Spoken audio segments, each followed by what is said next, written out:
Start with question number 51.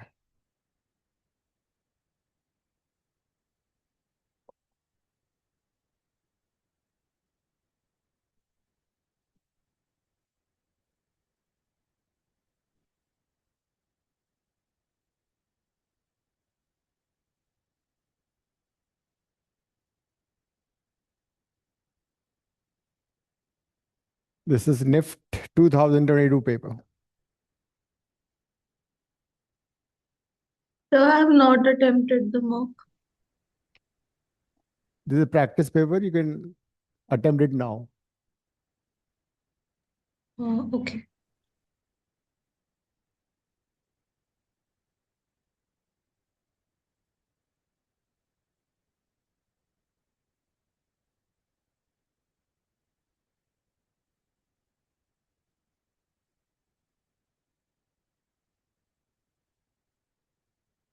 करो श्रिया। भाई notebook कहाँ है? नोटबुक कहाँ है तुम्हारी श्रिया?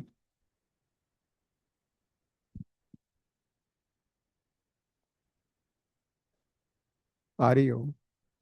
श्रिया नोटबुक निकालो अपनी।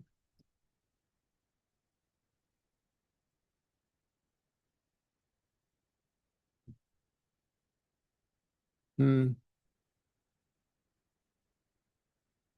ये अभी ना निफ्ट 2022 का पेपर कर रहे हैं, इससे तुम्हें आइडिया लग उससे आइडिया लग जाएगा तुम्हें।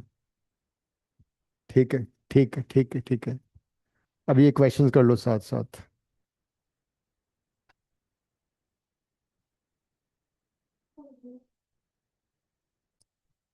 हम्म।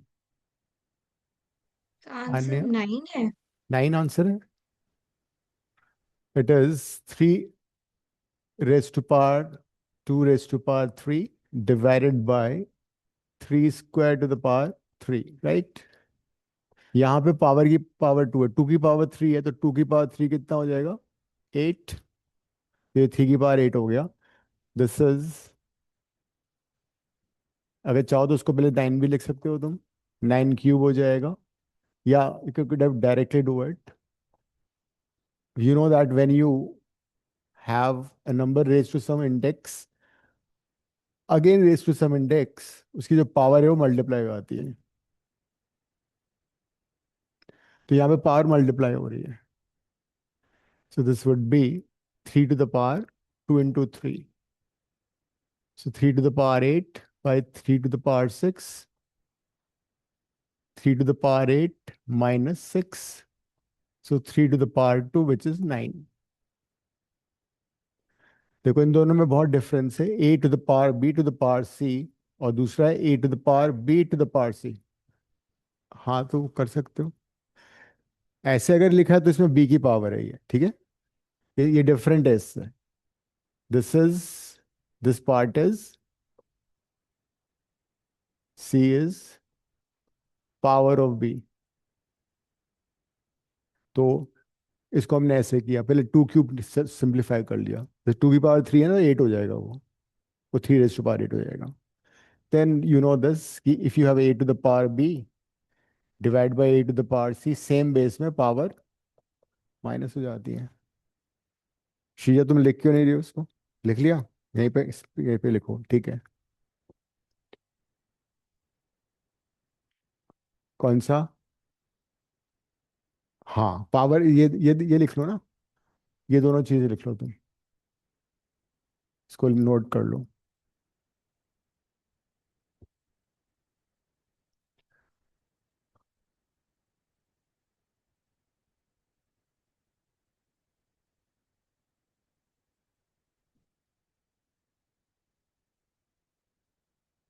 क्वेश्चन 52।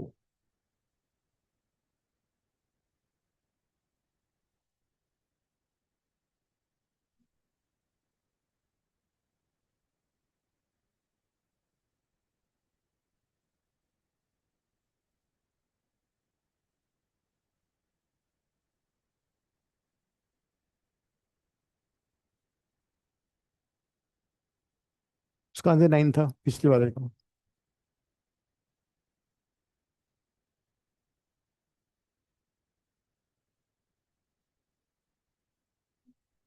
इस बार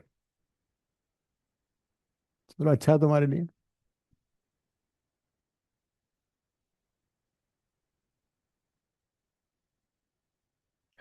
अब मैंने कहा था तुम्हें नंबर्स के स्क्वायर क्यूब्स पता होने चाहिए, यहाँ पे वो चीज़ों में हेल्प कर सकती है। अगर किसी को पता है कि 18 का स्क्वायर होता है 324, that person will be able to answer this question very fast. 18 square is 324। उसे इमीजिएटली आंसर आ जाएगा।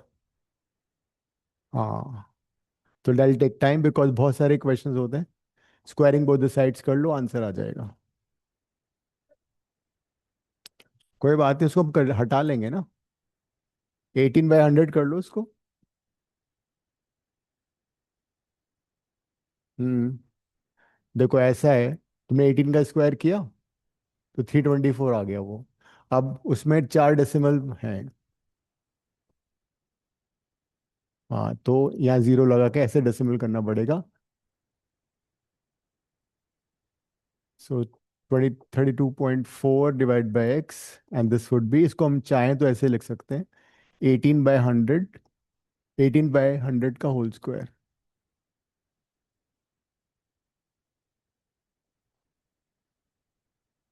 क्रॉस मल्टीप्लाई कर लो। 18 × 18, ये वाला डेसिमल हटा के नीचे 10 ले आओ, एंड एक 10 से ये कट गया, 18 ये कट गया,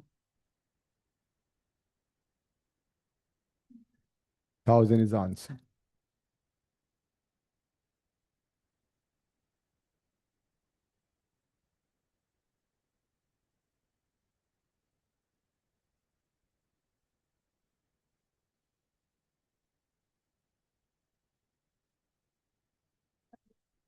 हंड्रेड नहीं, 1000 हुआ ना। ये इसका भी डेसिमल हटेगा ना एक।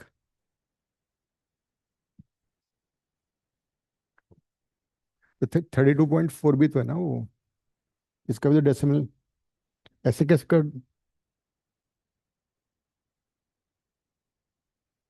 तो ये एक, अरे क्या कर रही हो, एक जीरो ज्यादा नहीं है ये? 0.818 × 0.18। जब तुम डेसिमल हटाओगे 100 × 100 आएगा। ऐसी गलती मत करना वहां पे। नेक्स्ट 53। शीजा लिख लिया तुमने? Answer is 1000।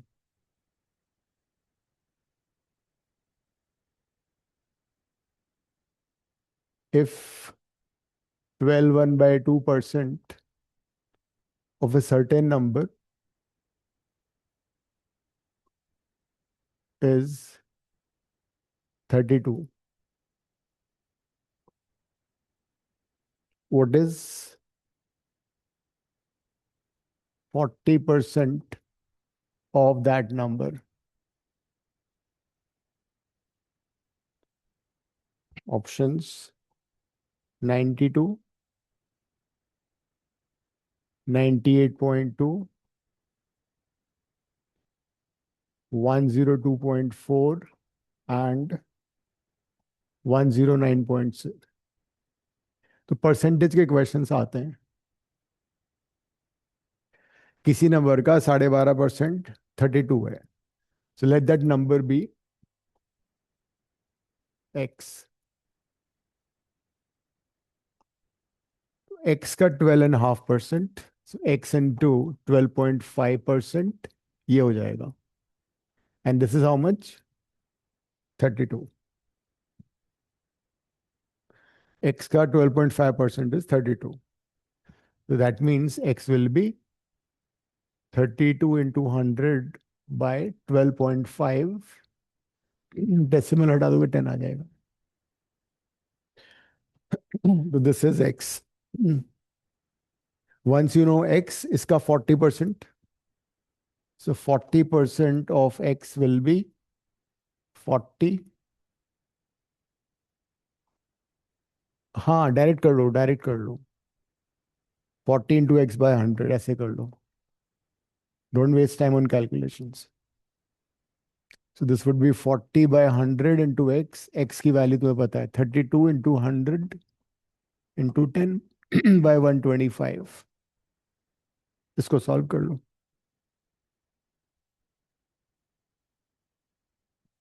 100 से 100 कट जाएगा 5 से।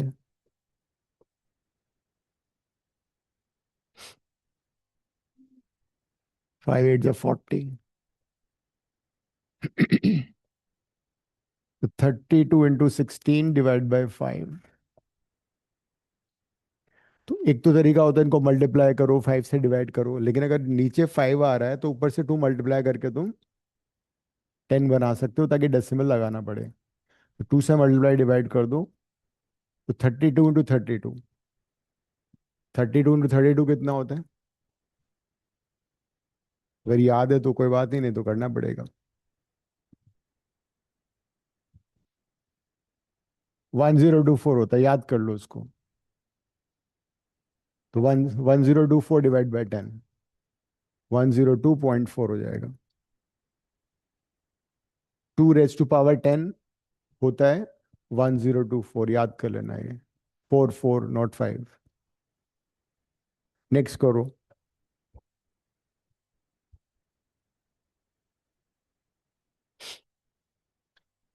Again the next question is percentage.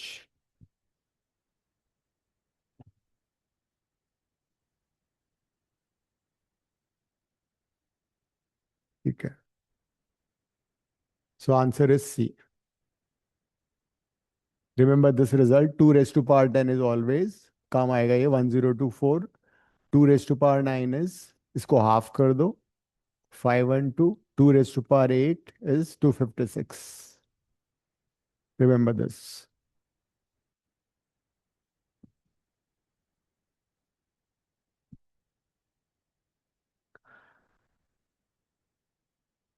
Question 54।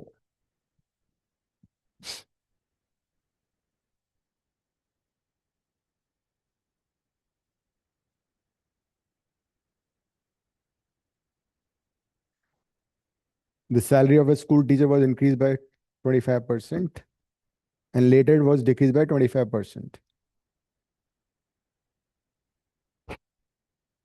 Suppose salary is X। तो अगर किसी क्वांटिटी को, हाँ, X को तुम्हें 25% से बढ़ाना है तो X में 25% ऐड कर दो। तो इसका, या तुम चाहो तो उसको 0.25 भी लिख सकते हो, और ये 1.25x हो जाता है। तुम्हें शॉर्टकट बताया था कि अगर किसी चीज़ को तुम्हें 25% से बढ़ाना है तो सिंपली उसको 1.25 से मल्टीप्लाई कर दो।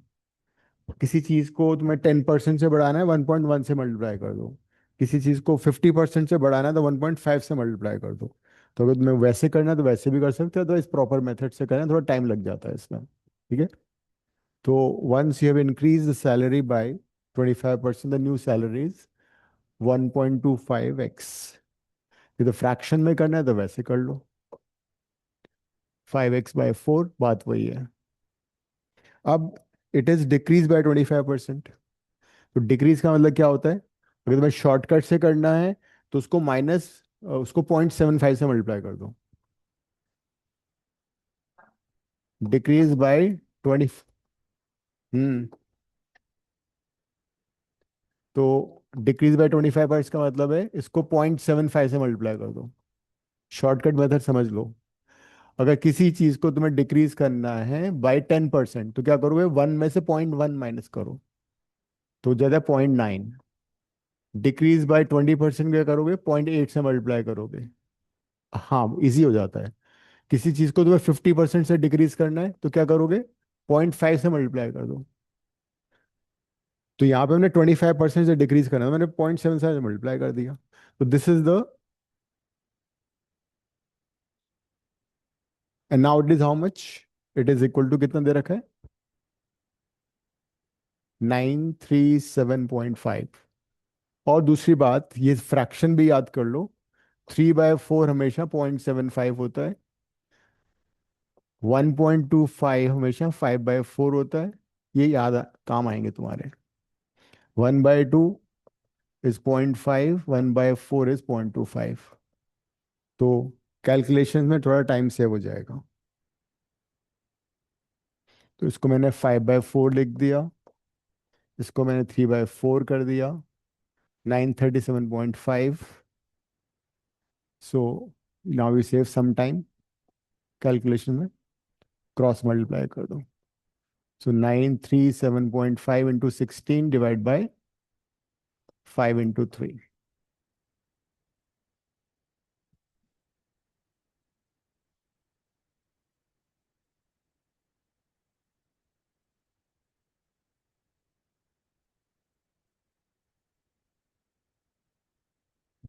अगर कैंसिलेशन वैसे करना है तो वैसे कर लो, आता है ना ऐसे. जो डेसिमल लड़ा के करना है वैसे कर लो. डेसिमल लड़ा के करना है, ठीक है. सो 9 3 से तो कुछ डेसिमल लड़ाओ, बेस्ट है फिर, चक्कर खत्म. लेकिन वो जो तुम्हारा वो 10 आएगा ना उसको काटना मत. जो नीचे जो 10 आएगा ना उसको कैंसिल मत करना, ठीक है. इस रिमेनिंग उसको काटो.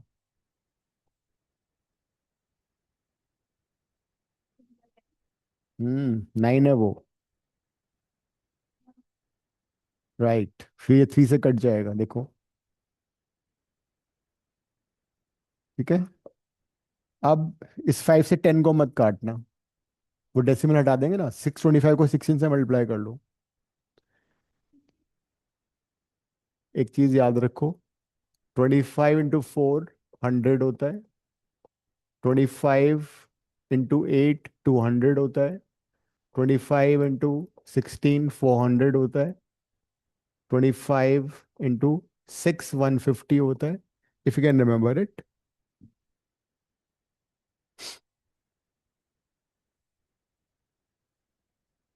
तो 625 इंटू 16 कितना आ रहा है? 10,000 by 10. 1000 must be the answer.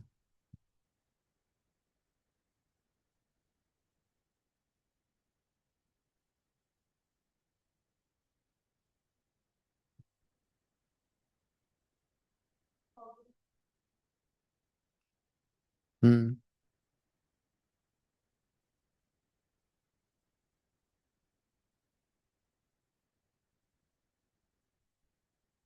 लिख लिया तुमने, आंसर लिखा शीजा? इसको घर पर जाके दोबारा करना है, तब होगा ये. अभी एज के क्वेश्चंस आ गए. 55 आओ. Next question 55.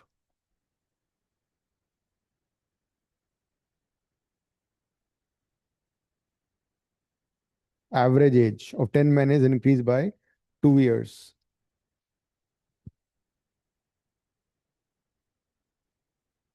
The average age of 10 men is increased by 2 years when one of them is 25 years age, is replaced by a new man. The age of the new man is how much?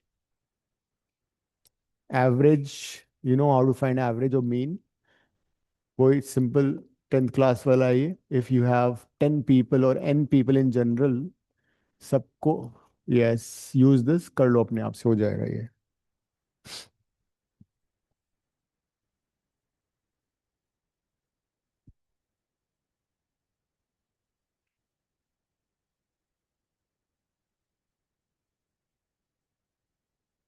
सोचो, थोड़ा सोचो, हो जाएगा. Method से करना है तो initial averages मैंने एक्स ले ली, ठीक है. देखो, सुनो, इनिशियल एवरेजेस मैंने ले ली एक्स, ठीक है. इनमें से मैं एक एक आदमी की एज ले लेता हूँ, कितना? उसको मैं 25 ले लेता हूँ.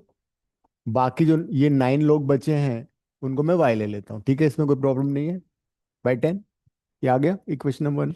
नेक्स्ट, अब क्या हुआ, जब इस आदमी को हमने रिप्लेस किया तो इसको 25 को रिप्लेस कर रहा हूँ तो न्यू मीन कितना हो गया? 2 से बढ़ गया, x+2 हो गया. और नया आदमी की एज मैंने ले ली ए प्लस बाय y/10. ये इक्वेशन बन गई.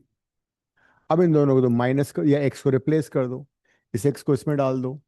तो 25 + y/10 + 2 is equal to a+y/10. पूरी इक्वेशन को 10 से मल्टीप्लाई कर दो.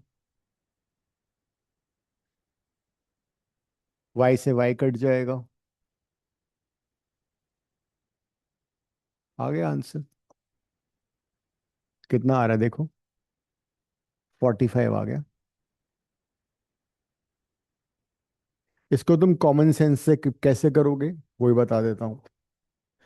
एवरेज एज 2 साल से बढ़ रही है, ठीक है। कितने लोग हैं टोटल? 10। तो 10 लोग अगर हैं तो 2 × 20 कर दो, बिकॉज हर आदमी की 2 से बढ़नी चाहिए ना। 20 बढ़नी चाहिए, तो 25 में 20 ऐड कर दो। देखो, average age is increasing by 2। 10 लोग हैं, तो 10 × 2 20 से इंक्रीज होनी चाहिए। जो आदमी पहले था उसकी एज थी 25, उसमें 20 से ऐड कर दो।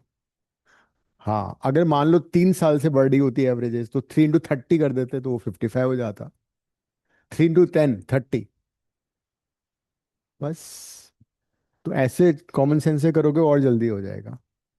वैसे मेथड तुम्हारे सामने ही है, लिख लेना इसको भी। Next question.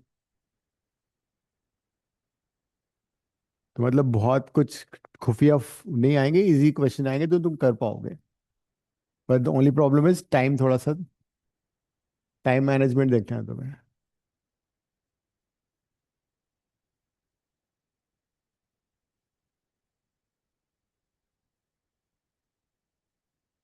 ये क्या है? सिंप्लीफाई।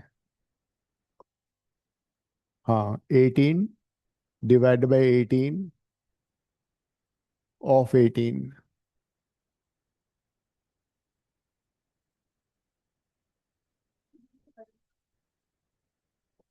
1 मिनट देखते हैं, तो वो एक प्रिंसिपल होता है ना जो बचपन में हमने पढ़ा था।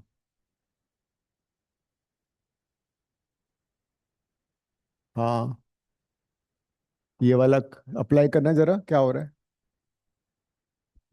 हम्म।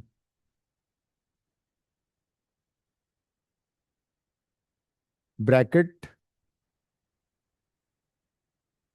ऑफ,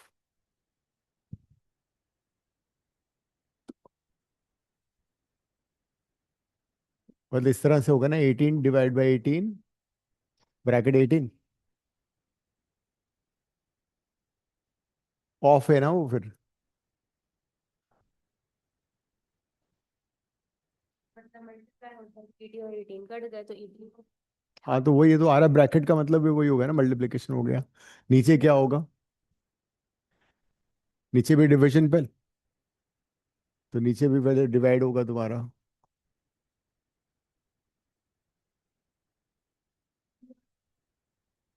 तो आंसर तो कुछ, आंसर है ही नहीं इसमें ये वाला, क्योंकि डिवीजन के बाद आता है ना मल्टीप्लिकेशन तो।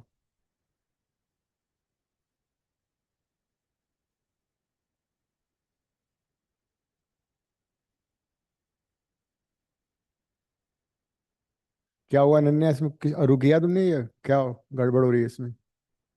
आन्या, तो शायद न्यूमरेटर में डिवीजन के बजाय एडिशन है वो।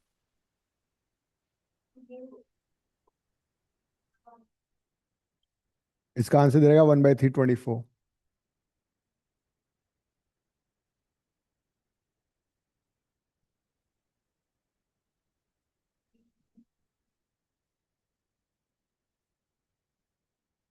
हाँ, तब भी नहीं आएगा 1/324 तो फिर कैसे आएगा?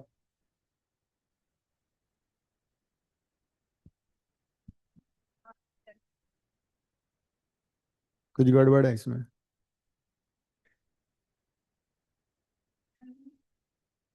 324 अभी तो बताया था।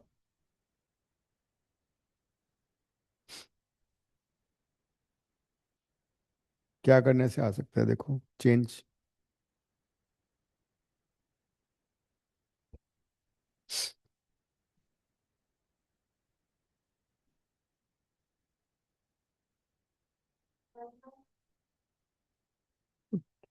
कोई भी मैच नहीं हो रहा है तो।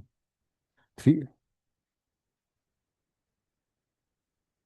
बोर्ड मास लगना था ना उसमें तो।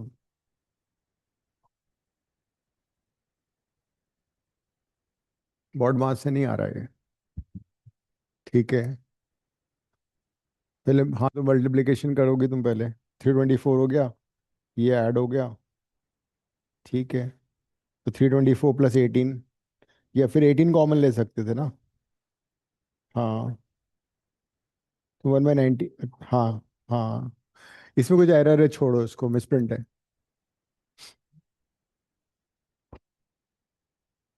नेक्स्ट। हाँ, वो एक ही बात है। हाँ। Sum of two numbers, 57 question. Sum of two numbers is 17 where sum of their squares is 145। ये तो इक्वेशन बना के सॉल्व करना पड़ेगा। नंबर्स कंसेक्यूटिव हैं, ऐसे कुछ इंफॉर्मेशन नहीं दे रखी है, तो let them be X and Y. X plus Y is equal to 17 and x square plus y square is equal to 145, and the question is find x into y. Now for these questions you have to remember these identities. मैं लिख देता हूँ। a plus b whole square is a square plus b square plus 2ab। Minus होगा तो यहाँ minus हो जाएगा। a plus b whole cube, b लिख लो, a cube plus b cube plus 3ab into a plus b। यहाँ minus sign है तो यहाँ माइनस, यहाँ माइनस, यहाँ माइनस हो जाता है। देन यहाँ माइनस है तो यहाँ माइनस हो जाएगा। A square plus B square का तुम्हें चाहिए, तो उसको you can use a plus B whole square minus 2ab। Basically इसी को रीअरेंज कर दिया हमने। लेकिन a प्लस बी अगर नहीं दिया हुआ है, a माइनस बी दिया हुआ है, तब भी कर सकते हैं। फिर a minus b whole square plus 2ab हो जाएगा। And in case you come across this identity, अगर ये इसका भी यूज है तो वो भी लिख लेते हैं, a plus b plus c whole square, a square plus B square plus c square plus 2ab plus 2bc plus 2ca। ये these identity may be used।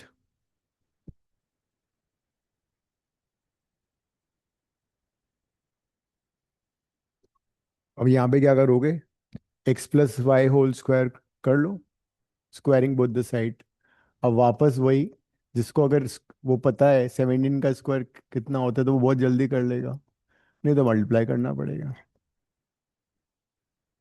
17 का स्क्वायर होता है 289। इसमें x square plus y square डाल दो, answer आ जाएगा।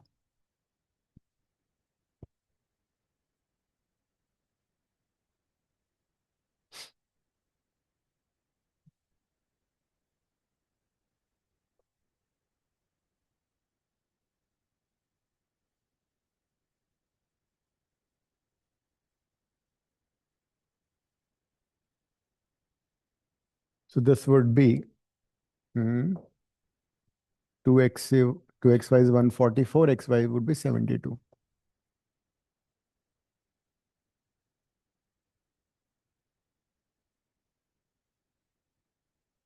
Find the greatest number that will divide 3934 and 3250 will leave 11 as remainder।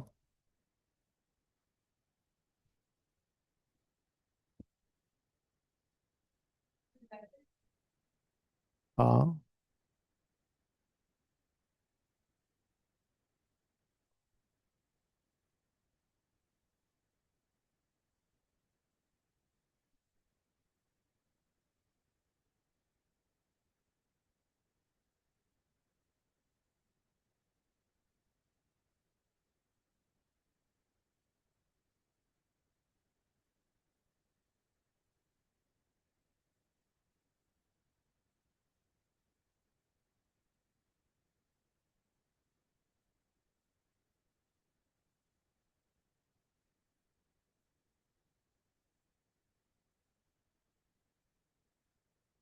Hmm,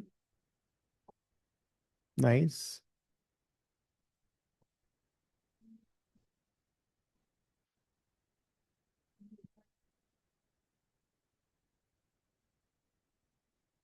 good. हम्म,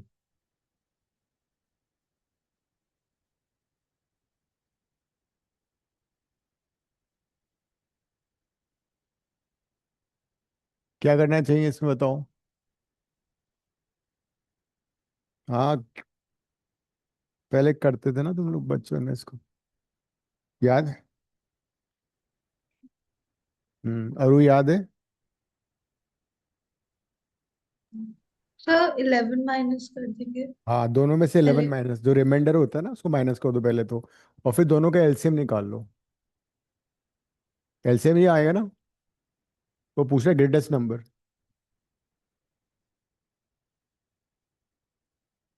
करो, 11 माइनस करो एक दो एक पहले।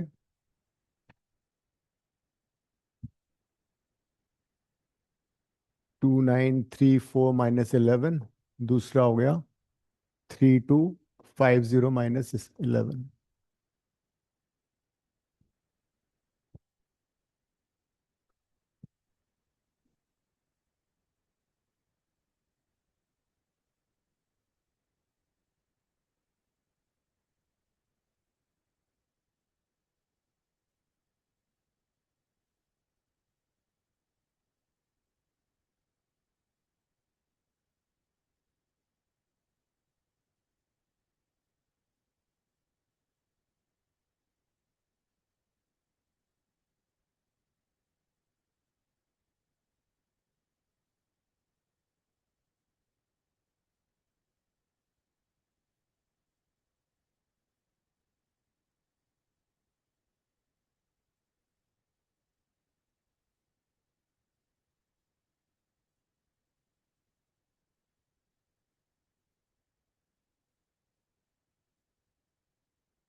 क्या आ रहा है नंबर्स?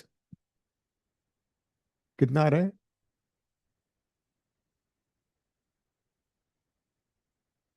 3239। एलसीएम कैसे निकालते तुम लोग? अच्छा, हाँ तो तेरे को 3 के 6 से डिविजिबल है या नंबर ये? कोई सा भी नहीं है?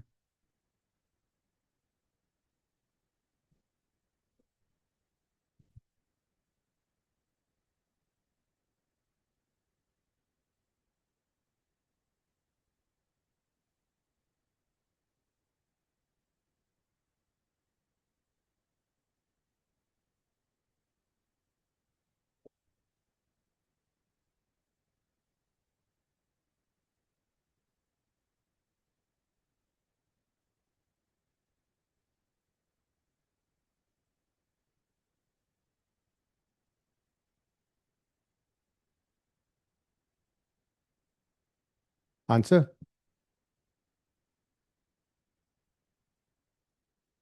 अच्छा, दोनों नंबर?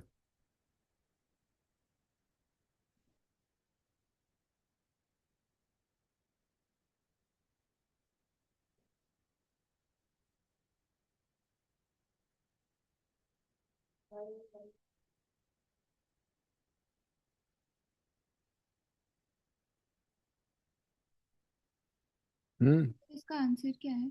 क्या? इसका आंसर 79 दिया हुआ है। क्या किया?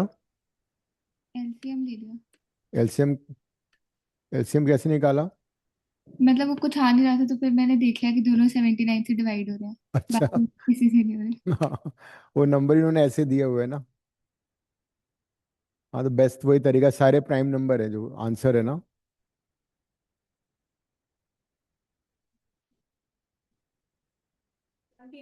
हम्म। वही बेस्ट है कि नंबर्स को डिवाइड, बिकॉज सारे प्राइम नंबर्स आ रहे हैं, नंबर्स किसी से डिविजिबल नहीं है, 3 से नहीं है, 2 से तो हो ही नहीं सकता, 5 से नहीं है। हाँ तो 79 से डिविजिबल है,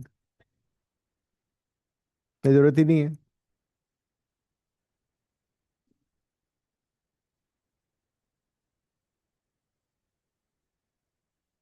the greatest number that will divide, तो बाकी कुछ आ ही नहीं रहा ना। अच्छा तुम ऐसा करो, 2934 को 79 से डिवाइड करो, क्या आ रहा है? This first number is 2923 is 79 into 37 आ रहा है। और दूसरा नंबर क्या है? 3239, 41 आ गया। तो मतलब इनका HCF 79 हुआ ना फिर तो। हाँ ग्रेटेस्ट, तो HCF हो गया फिर वो। हाँ मतलब, तो हाँ राइट। हम्म। हाँ, HCF को GCD भी बोलते हैं, कई बार GCD लिखा हो तो गेट डोंट गेट कंफ्यूज, लेकिन प्रॉब्लम ये है कि तुम इसका GCD कैसे निकालोगे, इसका हाईएस्ट कॉमन फैक्टर कैसे निकलेगा। फैक्टराइज करना बहुत मुश्किल था इसको, बिकॉज ये तो प्राइम, नहीं नहीं, इसका एक तरीका होता है वैसे, उससे ट्राई करते हैं। हाईएस्ट कॉमन फैक्टर निकालने का तरीका ये होता है कि बड़े नंबर को तुम डिवाइड करो छोटे से, ठीक है। लॉन्ग डिवीजन वाला मेथड करना एक बार। 2 9, जैसे नंबर को हम फैक्टराइज करना बड़ा मुश्किल है ना, इतना टाइम लग जाएगा वहां तो, उसको डिवाइड करके इससे हम निकालते हैं इसका।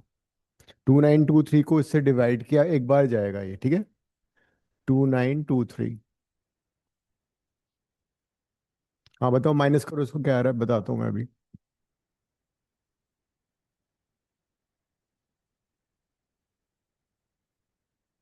क्या आ रहा है, 613, है ना। अब क्या होगा, जो रिमाइंडर आ रहा है ना, उससे लास्ट डिवाइजर को डिवाइड कर दो। अब 2923 को 316 से डिवाइड करो, जो रिमाइंडर आ रहा है उसको, उससे लास्ट डिवाइजर को डिवाइड करो। मेरे ख्याल से 9 टाइम्स आना चाहिए। This is when you can't find HCF और GCD otherwise, it's called long division method.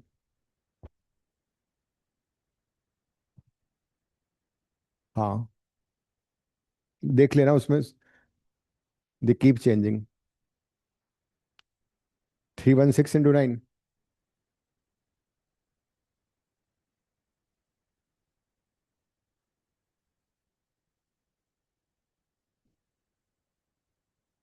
2844 minus करो। 2844 माइनस किया, 79 आ गया। अब 79 से 316 को डिवाइड करो।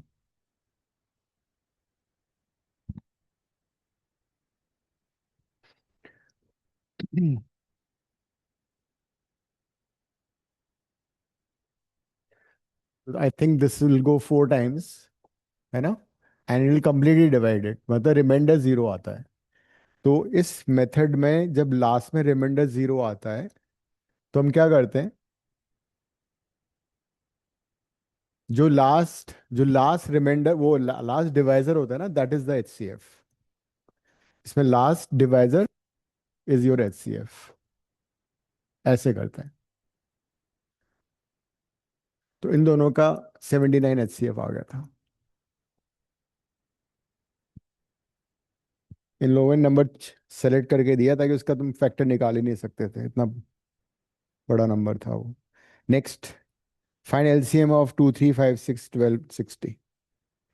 अच्छा एक और चीज, वाइल फाइंडिंग HCF और LCM, ये तो तुम्हें पता है LCM नॉर्मल नंबर का कैसे निकलता है, लेकिन suppose you have fraction like this, 3/2, 5/7, 6 से 4, 6 से 11।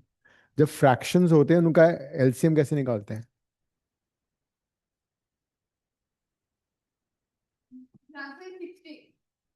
HCF निकालना है सपोज इन 3 नंबर का, तो कैसे निकालोगे। फ्रैक्शंस में जब तुम्हें, नहीं वो तो लंबा है उसका, इसका बेहतर तरीका ये होता है कि अगर HCF निकालना है, तो HCF of numerator divide by LCM of denominator, लिख लेना ये। अगर तुम्हें HCF निकालना है फ्रैक्शंस का, तो उसका ये फॉर्मूला है, HCF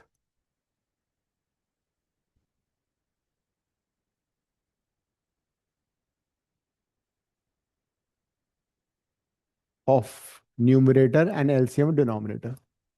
LCM में क्या करोगे, LCM में अगर फ्रैक्शन का LCM निकालना है, तो इसको याद करने का तरीका है, अगर LCM निकालना है तो न्यूमरेटर का LCM निकलेगा। न्यूमरेटर में जो नंबर्स हैं उसका LCM, और डिनोमिनेटर में जो नंबर्स हैं उनका HCF निकलता है। So this is when you been given fractions.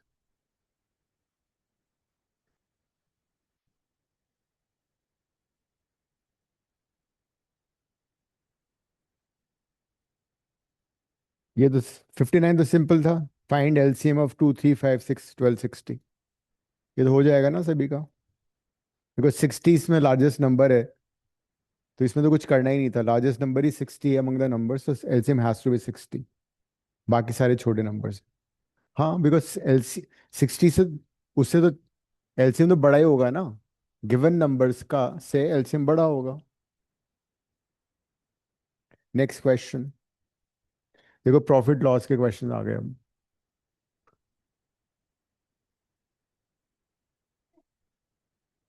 क्या? LCM of A number, LCM of numbers can not be less than the number. हाँ, तो उसमें ऑप्शन में नहीं है ना, मैं तो बोल रहा हूँ ऑप्शन में एक ही ऑप्शन 60 है, उससे कोई बड़ा तो है ही नहीं, तो वही आंसर है। Profit is always sale price minus cost price, right? Profit percentage, और परसेंटेज ऑफ प्रॉफिट इसको गेन भी बोलते हैं।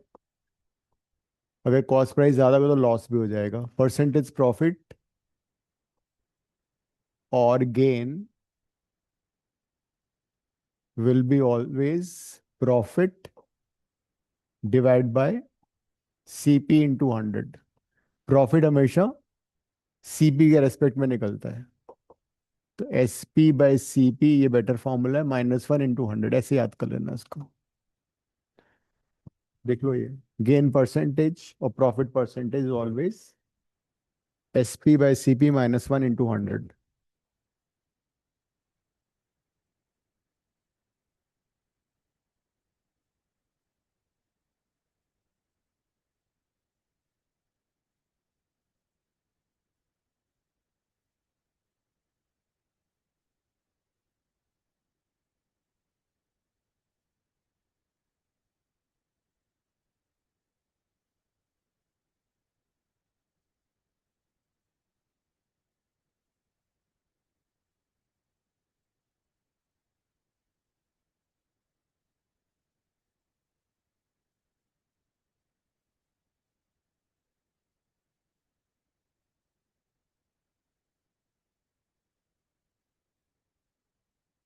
Next. Hmm.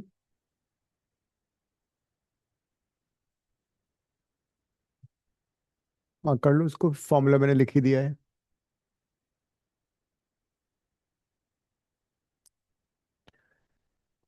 Question 60। A man sold a book at a profit of 25% on SP of SP.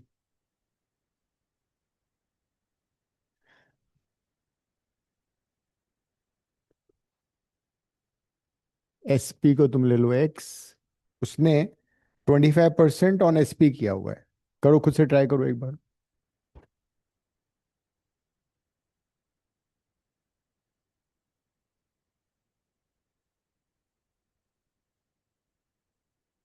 Normally जो profit निकलता है वो cost price पे होता है, इसने सेल प्राइस से 25% प्रॉफिट ले लिया। तो अगर सेल प्राइस X है तो उसने कितने कितने में बेचा? X into 1.25, 25।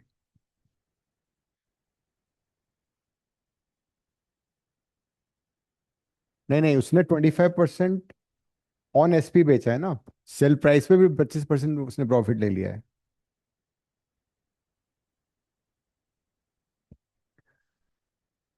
हाँ। हम्म।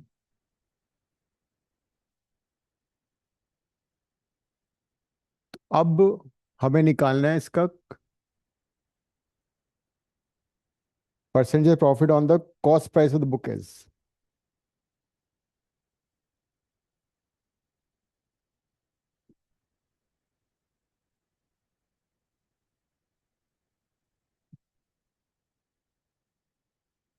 इसमें तो आएगा ही नहीं ना, उसने सेल प्राइस का 25% ज्यादा पे बेचा है उसने।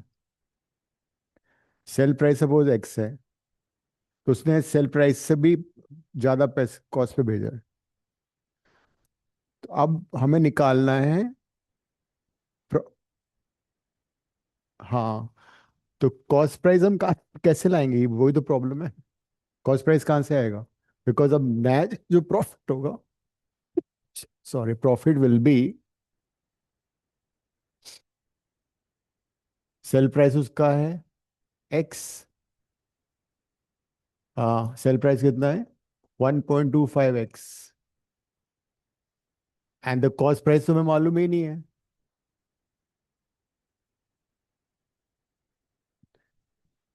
या तो उसको 100 रुपीज लेके चलो।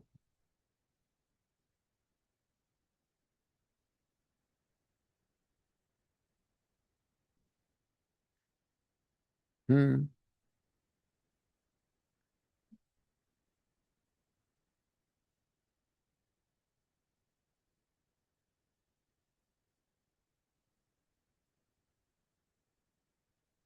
अच्छा अच्छा, the percentage of profit on is cost price of the book is, मतलब वो ये चाह रहा है कि SP/CP -1 × 100 उसने पूछा है हमसे।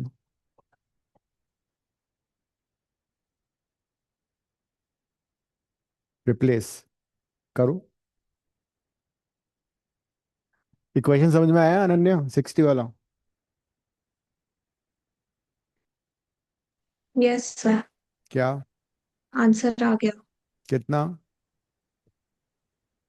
क्या थर्टी किया? थ्री क्या वन किया? बाई क्या थ्री किया परसेंट इसमें? सीपी कैसे मैंने पहले profit is equal to SP minus CP, तो प्रॉफिट एसपी बाय 4 है, तो सीपी भी एसपी के टर्म्स में निकाल लिया मैंने। हाँ हाँ, अच्छा अच्छा अच्छा, मतलब तुमने ये किया कि ये जो है दिस इज 25% ऑफ एसपी, है ना? मतलब 25% ऑफ ये कर दिया। हाँ, ऊपर का प्रॉफिट 25% है और सीपी मैंने profit is equal to SP minus CP से निकाला। हाँ सही है ये। हाँ मैं इसको आई गॉट इट रॉन्ग, मैंने इसको दूसरा समझा। मतलब इसने ये बोला है कि man sold a book at a profit of 25% of SP, मतलब जो उसका प्रॉफिट है वो एसपी का 25% है। आई गॉट इट रॉन्ग, मतलब the profit is 25%, that is 1/4 of is sale price, है ना? ये हुआ ना? तो SP minus yes. CP is 1/4, हाँ स्ट्रेट अवे था ये। तो 5/4 SP will be equal to CP. That will give you SP/CP, तो 3/4 होगा। हाँ 3/4 माइनस हो जाएगा। So that will give you SP/CP as 4/3, है ना? और फिर इस फॉर्मूले में डाल दो, ठीक है? So will be 33%, ठीक है? नेक्स्ट।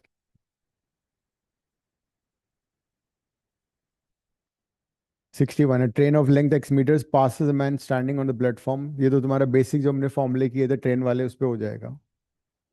ट्रेन क्वेश्चंस किए थे ना?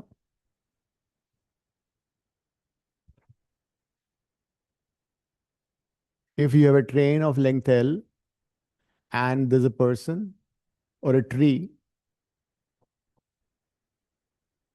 तो उसको हम पॉइंट ऑब्जेक्ट ले लेते हैं।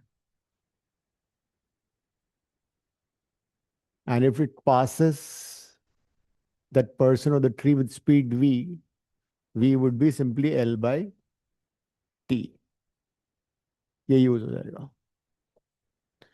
अगर वो train platform, v the speed of the train, इसमें सिर्फ यूनिट का तुम्हें ध्यान रखना है।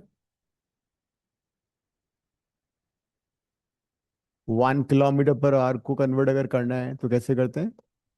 5/18 मीटर पर सेकेंड, याद कर लेना, किलोमीटर पर आवर को मीटर पर सेकेंड में। अगर प्लेटफॉर्म क्रॉस करना है ऑफ लेंथ से x, तो उस केस में फॉर्मूला क्या होगा? v is equal to L+x/t। t is the time.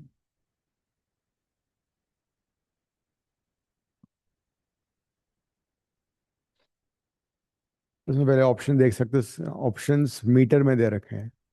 72 kilometre an hour को कन्वर्ट कर लो मीटर पर सेकंड में पहले।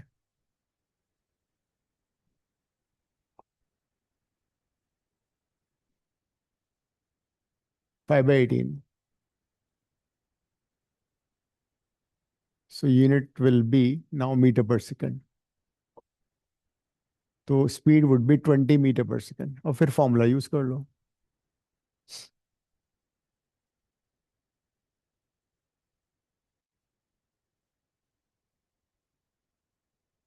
स्पीड पता लग गई तुम्हें 20, एल हमें फाइंड करना है, टाइम कितना गिवन है 7 सेकेंड्स, 140 आ गया।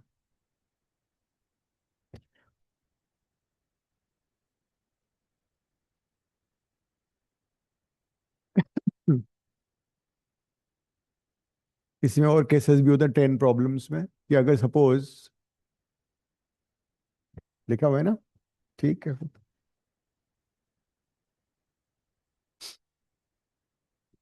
Next, a man can row his boat with stream at 5 kilometre per our against this. तो अपस्ट्रीम डाउनस्ट्रीम के क्वेश्चन से नेक्स्ट क्वेश्चन है।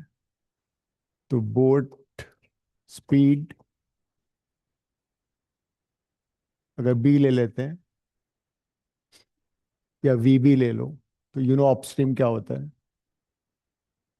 रिवर और स्ट्रीम स्पीड वी आर। तो upstream is always v b minus v r. Boat की स्पीड हमेशा ज्यादा होती है, डाउन स्ट्रीम में दोनों ऐड हो जाते हैं, and the normal formula of speed distance and time.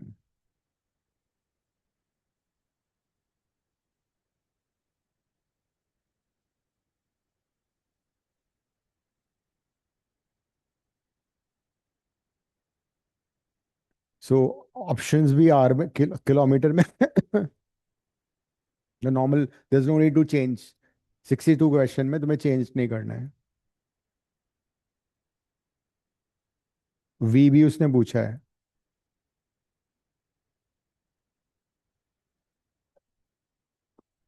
हाँ v b, this is the formula you have to use. So say a man can row his boat with stream at 5 kilometre per hour against the stream which is 3.5 kilometre per hour, दोनों दिए हुए हैं।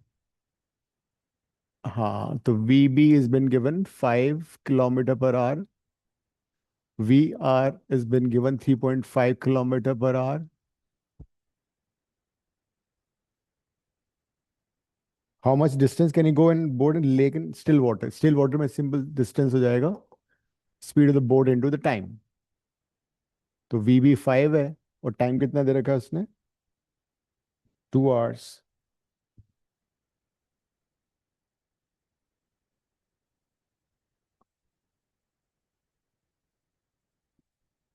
नहीं नहीं, कुछ और दे रखा है इसने, हमने गलत किया है। A man can row his boat with stream at 5 kilometre, मतलब along with the stream, along नहीं लिखा। हाँ, v b plus v r दिया है उसने 5, and v b minus v r is 3.5। दोनों को ऐड कर लो, तो 2 v b is equal to हो जाएगा 8.5, वी बी आ जाएगा 8.5/2। अब कर लो। Now distance will be V B into the time, 8.5 divide by 2 into 2, 8.5 kilometre का आंसर।